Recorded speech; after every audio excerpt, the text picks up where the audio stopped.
Y ahora sí vamos a hablar del manejo. ¿Listo? Ya nos llegó el paciente. Si era una mujer con sintomatología clásica, le iniciamos el manejo empírico.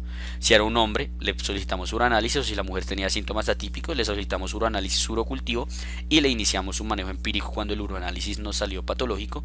Y si era complicada, le solicitamos el uroanálisis, el urocultivo y le iniciamos el manejo empírico de IBU no complicada. Ya dijimos que si era sepsis, sospecha de obstrucción, estas cosas, de una vez se le solicitó la imagen. ¿Listo? Entonces vamos a ver qué manejo se va a poner de forma empírica. No voy a hablar de manejo dirigido porque el manejo dirigido va a ser según el antibiograma. Y eso pues ya es más de charla de antibiograma. Que si sale un E. coli, que si es un BLE, que si un AMC, que si una penicilinasa, una blea, etcétera. Ahí es que uno empieza a ver con qué la voy a manejar. La primera línea de manejo para las IBUs no complicadas van a ser la nitrofurantoína, que es este antiséptico urinario que actúa generando especies reactivas de nitrógeno, que es importante y por eso se pone aquí en no complicada, porque para Aptuate no existe IBU alta no complicada. ¿Listo? Acordarse que la nitrofurantoína solo se puede utilizar en cistitis. Si uno tiene sospecha de compromiso parenquimatoso, ni por el chiras, por nada del mundo, le van a poner nitrofurantoína, porque la nitrofurantoína no se concentra en parénquima renal, solo se concentra en orina. ¿Listo? Otra opción es el trimetoprim-sulfametoxazol. La guía colombiana no avala el uso del trimetoprim-sulfametoxazol como primera línea de manejo en IBU. La fosfomicina, que digamos mucha gente la ama porque es solo una dosis y ya. Y como segunda línea tenemos la moxaclavulanato, tenemos la cefalexina, la ciprofloxacina, la levofloxacina. En cuanto a ciprofloxacina y levofloxacina, que son las quinolonas, y no sé si ya la vieron o si se remiten a la charla de antibióticos, van a ver que yo hago mucho énfasis en la importancia del adecuado uso en general de los antibióticos, pero de las quinolonas. Listo, las quinolonas tienen un efecto negativo, que es lo de la selección de las cepas resistentes de tuberculosis. Entonces por eso las quinolonas solo si no hay alternativa. En muchos casos uno incluso podría pensar que la cefalexina puede estar acá arriba dentro de los de primera línea. Hay algunas bibliografías en las cuales la primera línea son estos tres junto con la cefalexina, y acá es que dejan amoxaclavulanato y las quinolonas vía oral. Listo, todas estas están acá porque son vía oral. Una IBU no complicada, uno no esperaría manejarlo vía intravenosa. Si por alguna razón el paciente tiene intolerancia a la vía oral o algo por el estilo, a nivel intravenoso lo que se pondría sería una cefalosporina de primera generación, que pues sería la versión de la cefalexina vía intravenosa, o la cefalosporina de primera generación intravenosa, que es la cefasolina o cefalotina. Pues digamos que este es el algoritmo que propone Aptuate de manejo. No, pues no me voy a detener en él. Es importante acordarse de eso, los de primera línea, y valorar si hay o no respuesta antibiótica. Si no hay respuesta antibiótica 48 a 72 horas después, si no se le había tomado un análisis urocultivo, pues tomárselo, y si se le había tomado, pues valorar el urocultivo para ver si hay que hacer un escalonamiento o no del manejo como tal. ¿Qué me importa de acá? Miren que acá de último dejan las quinolonas, acordarse de último las quinolonas. ¿Listo? Si es complicada, digamos que aquí va a haber un pequeño debate sobre qué se debe hacer. Va a haber un debate de acuerdo a la institución donde ustedes estén rotando, el doctor con el que estén rotando, la guía según la cual se estén basando, etcétera, etcétera, etcétera. ¿Listo? Como aquí vamos a considerar que complicada es que ya tiene CIRS o tiene compromiso parenquimatoso, digamos que Aptuate sea un poco más escalonado. ¿Listo? Aptuate le dice a uno, lo va a dejar en 12 horas de observación y le va a iniciar un manejo como tal intravenoso, que va a depender de ciertas características. Primer grupo o primera posibilidad: el paciente tiene obstrucción de la vía urinaria con elevación de azoados importante o tiene sepsis, en cuyo caso le inician un carbapenémico antiseudomonal, es decir, cualquiera menos ertapenem, y le inician cubrimiento para MRSA con vancomicina. ¿Listo? Ahora, no tiene sepsis, no tiene obstrucción y no tiene riesgo de resistencia, es decir, no tiene manejo antibiótico previo, no es una IBU nosocomial, etc. Ellos lo que proponen es ceftriaxona o cefepime o piperacilina tazobactam. Y si sí tiene riesgo para multirresistencia, se le pone un carbapenémico antiseudomonal y el antimersa solo si tiene sospecha de gram positivos. Entonces, ¿cuál es el debate al cual yo me refería acá? Digamos, si por lo menos uno va y dice esto en la cardio infantil, los infectólogos lo van a tratar y lo van a mirar a uno un poco mal. ¿Listo? Mientras que si uno lo dice en Mederi, los urólogos van a estar dichosos. Y es la razón por la cual digo que varía y hay debate según la especialidad, el hospital y la guía que se utilice. Si nos vamos con la guía de Aptuate, el manejo es bastante escalonado, la verdad, y por lo menos pues en lo que yo roté en la Fundación Cardioinfantil en infectología, Ahí cuando se hablaba de una IU complicada, que para ellos IU complicada era más la parte de compromiso parenquimatoso, hombre, alteración anatómica y demás, usualmente muchas veces le ponían incluso la cefalosporina de primera generación, solo que intravenosa, y le hacían seguimiento clínico. ¿Listo?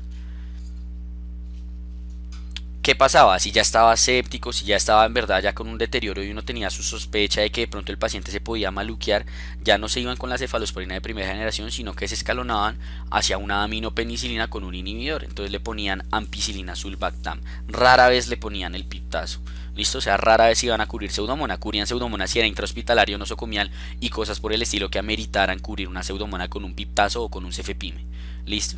Entonces depende del sitio de rotación. Ahorita que pasé por urología, en urología IU complicada, ertapenem. Y es el protocolo que hay en Medellín. IU complicada, ertapenem.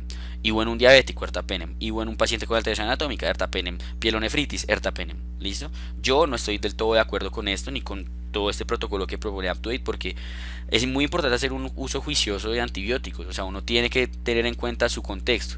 Si es un paciente que sí está, no sé, tiene respuesta inflamatoria sistémica, pero no tiene ningún factor de riesgo ni nada por el estilo, y la cosa es que lleva 8 días con síntomas, pues obviamente va a tener respuesta inflamatoria sistémica, lleva 8 días sin manejo antibiótico, entonces la infección está un poquito avanzada.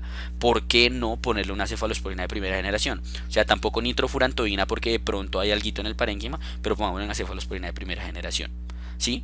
Pero si es un paciente que, no sé, es inmunosuprimido y además ha recibido antibióticos previos y cosas por el estilo, pues ahí sí, ¿por qué no pensar en un ampisulva o un piptazo? ¿Listo? Pero no hay que de entrada ponerle ertapenem a todo. ¿Sí? Digamos que ahí está ese debate. Y por eso mi recomendación es cuando estén estudiando IU, pregúntenle a su doctor: doc, ¿usted qué guía utiliza? Y de acuerdo a eso ustedes van a poder quedar bien con su doctor cuando les pregunten. Cuando les pregunten qué se considera complicada o no complicada, cómo se maneja una complicada o una no complicada, etcétera, etcétera. ¿Listo? A nivel ambulatorio, si digamos uno desea darle manejo ambulatorio, lo que propone UpToDate es que si no tiene riesgo de multidrogresistencia, se le da una quinolona o uno le puede poner un gramo de ceftriaxona intravenosa o ertapenem intravenoso y se va con trimetroprimo con amoxiclavulanato. Pero si tiene riesgo de resistencia, sí o sí se le pone la carga de ceftriaxona o ertapenem y se va con quinolonas, lo que propone UpToDate. Recuerden, cada cosa depende de su hospital, de su especialidad, etcétera. En la cardio, si uno estaba con ampisulva y digamos todo iba bien, no había razón y pues ¿por qué no? Y el urocultivo salió normal, ¿por qué no irse con cefalexina, amoxiclavulanato, si el urocultivo lo permitía? ¿Listo? Entonces todas estas cosas o estos esquemas tan avanzados, piénsenlo si ustedes no tienen un aislamiento. O sea, si ustedes tienen un urocultivo, dirijan su manejo hacia el patógeno que tienen y según la resistencia que tenga. Ahí está. No sabía que lo había puesto, pero perfecto que está ahí. Siempre desescalonar si se puede. Si me sale urocultivo y es sensible a cefalexina, toma tu cefalexina. Es sensible a nitrofurantoína y no tiene compromiso parenquimatoso, toma tu nitrofurantoína, etcétera, etcétera. ¿Listo? Cuando uno tiene una IU recurrente, hay diversos factores de riesgo por los cuales esto se puede llegar a presentar, que son más o menos los mismos: relaciones sexuales espermicidas, anatomía pélvica, que ahí se refiere más que todo a la distancia que hay entre el ano y la uretra, y la genética, porque existe un fenotipo, que si mal no recuerdo se llama el fenotipo P1, en el cual el E. coli, que como dijimos es del 75 al 95% de las veces el agente etiológico de la IU, ese E. coli, cuando hay ese fenotipo P1, quiere decir que hay unas proteínas en el canal vaginal de la mujer y en la uretra que hacen que la E. coli suba ahí facilito para arriba. Entonces uno mata a la E. coli y llega otra y vuelve a subir facilito para arriba, vuelve a matar a esa E. coli y vuelve a subir facilito para arriba porque tiene ese fenotipo o ese genotipo P1. ¿Listo? Entonces se puede hacer una prevención. Existe una prevención que es no farmacológica y existe una prevención que es farmacológica. La prevención no farmacológica es tomar mucha agua, 2 a 3 litros de agua, y se ha visto que esto es muy efectivo.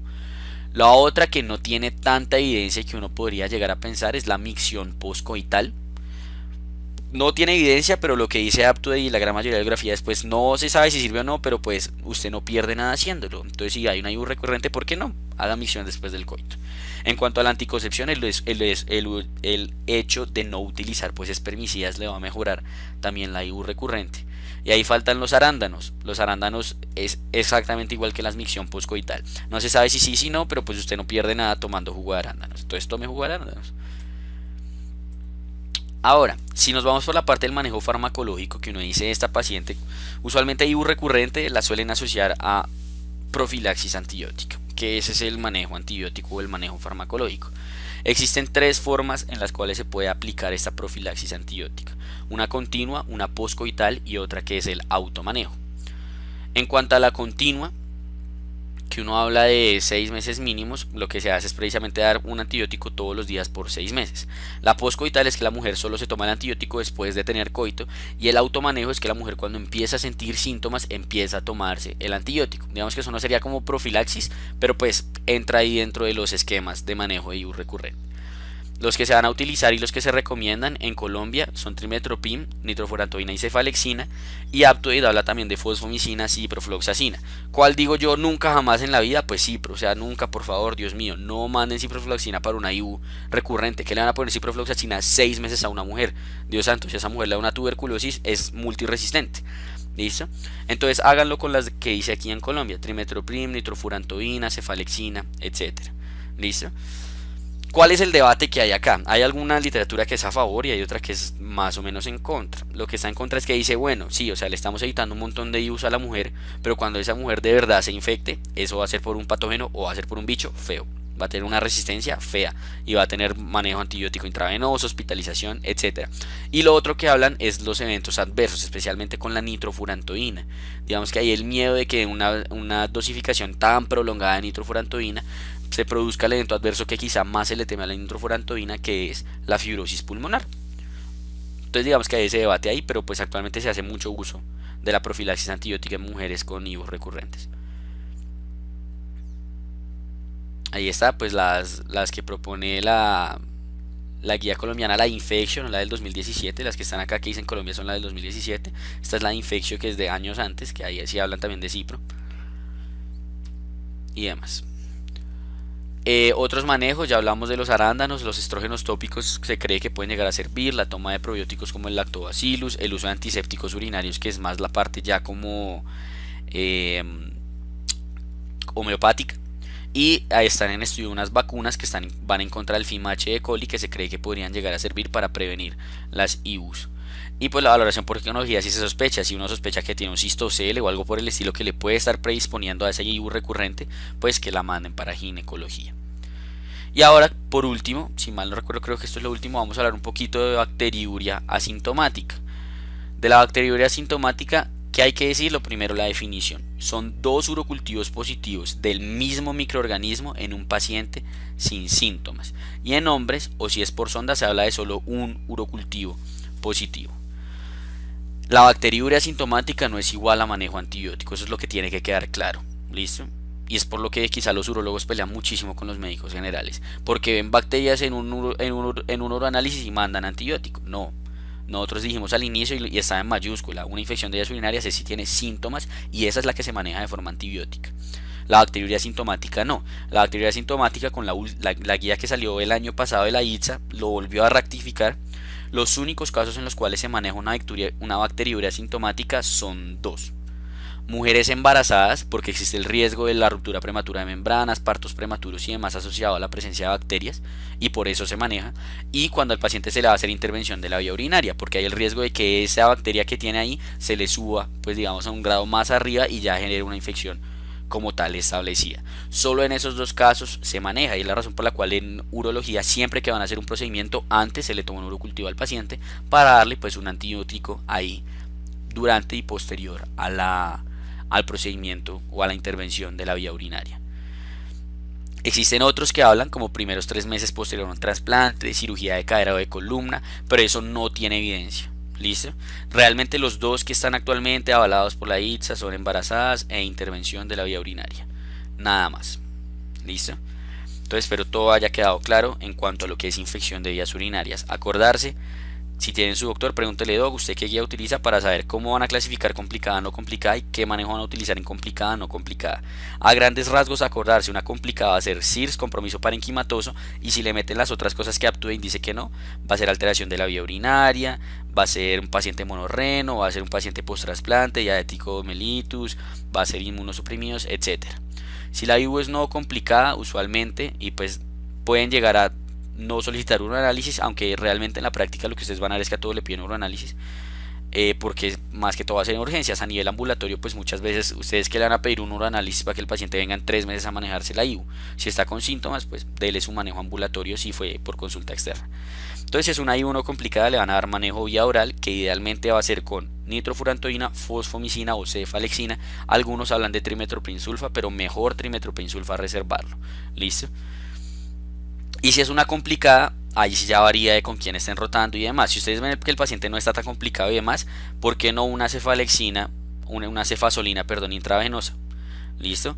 Si se van con el esquema Aptude, ya se podrían ir con ceftriaxona a una tercera generación intravenosa, pero pues no sería tan recomendable. Si el paciente ya está maluquito, medio séptico y demás, escálense y váyanse por ampicilva o piptazo y ya, y solo si lo ven muy complicado y demás, pues escalónense. Si está ya en verdad en una sepsis franca o algo por el estilo, pensar en un cefepime o en pitazo, en un ertapenem. ¿Listo? Pero de entrada, ertapenem a todos, realmente, en mi opinión, en lo que he visto, en lo que he aprendido con los doctores que he rotado, realmente no es algo estrictamente necesario. ¿Listo? Eso sería todo con IU. Ahorita pasamos entonces a endocarditis.